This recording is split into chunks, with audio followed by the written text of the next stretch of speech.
नमस्कार दोस्तों, आप देख रहे हैं एमबी बिजनेस वर्ल्ड, जहां आपको मिलती है business, GST, income tax, technology और डिजिटल इकोनॉमी की आसान और सटीक जानकारी।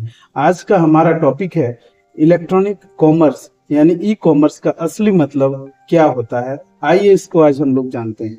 आज के डिजिटल जमाने में हम सब ऑनलाइन शॉपिंग करते हैं, अमेजन से, फ्लिपकार्ट से, मीशो से या किसी वेबसाइट से।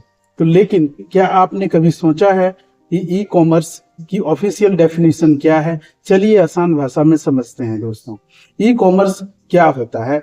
तो सिंपल वर्ड्स में बात करें तो इंटरनेट के माध्यम से गुड्स यानी सामान या सर्विसेज यानी सेवाएं खरीदना और बेचना ही इलेक्ट्रॉनिक कॉमर्स यानी ई कॉमर्स कहलाता है। मतलब जब कोई भी transaction mobile, laptop, website, app के जरिए होता है वो ई कॉमर्स के अंदर आता है। यहाँ लीगल मीनिंग की बात करेंगे तो जीएसटी का सेक्शन 2 सब सेक्शन 44 के हिसाब से अगर यदि देखा जाए तो लॉ के हिसाब से इलेक्ट्रॉनिक कॉमर्स का मतलब है डिजिटल नेटवर्क के माध्यम से गुड्स या सर्विसेज की सप्लाई। यानी अगर इंटरनेट के जरिए कुछ खरीदा या बेचा जा रहा है तो वो ई कॉमर्स है। ई कॉमर्स में क्या क्या शामिल है? तो बहुत लोग सोचते हैं कि सिर्फ ऑनलाइन शॉपिंग ही ई कॉमर्स है, लेकिन ऐसा नहीं है। ई कॉमर्स में शामिल होता है ऑनलाइन मार्केट प्लेस, जैसे अमेजन, फ्लिपकार्ट, ये online market place. Online travel booking, train, flight या होटल बुकिंग करते हैं, ये ई कॉमर्स में शामिल होते हैं। ऑनलाइन सर्विसेज जो कंसल्टिंग और फ्रीलांसिंग का सर्विस दिया जाता है।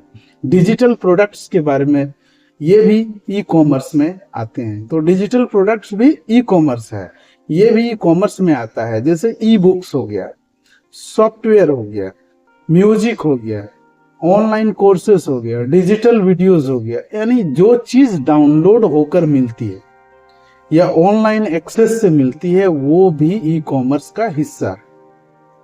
ई कॉमर्स दो तरह की चीजों को कवर करता है। एक टेंजिबल गुड्स को कवर करता है जो हाथ से छू सकते हैं, जैसे कपड़ा हो गया, मोबाइल हो गया, किताब हो गया, ये सारे को छू सकते हैं, ये टेंजिबल गुड्स है। और दूसरा इनटेंजिबल सर्विसेज को कवर करता है जो दिखाई नहीं देता है, जैसे ऑनलाइन कोर्स की बात करें, सॉफ्टवेयर की बात करें, सब्सक्रिप्शन की बात करें, ये दोनों ही ई कॉमर्स में आते हैं। अब समझिए इलेक्ट्रॉनिक नेटवर्क का मतलब क्या होता है। इलेक्ट्रॉनिक नेटवर्क में शामिल है websites, mobile apps, online platforms, digital payment systems, यानी कोई भी डिजिटल माध्यम से जिससे खरीद बिक्री हो सके, इसको इलेक्ट्रॉनिक नेटवर्क में शामिल किया जाता है।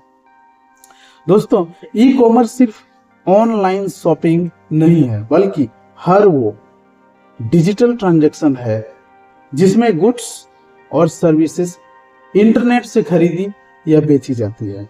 इसमें आपका शामिल है physical products, digital products, online services, booking platforms. यानी फ्यूचर का पूरा बिजनेस मॉडल ही ई कॉमर्स है। तो दोस्तों, अगर आपको ये वीडियो पसंद आया हो तो वीडियो को लाइक कीजिए, शेयर कीजिए और चैनल को सब्सक्राइब कीजिए, क्योंकि यहाँ आपको मिलते रहेगा business, digital, GST, income tax से रिलेटेड आपको जानकारी मिलते रहेगा। तो आगे इस वीडियो के बाद देखने के लिए आप तब तक के लिए धन्यवाद।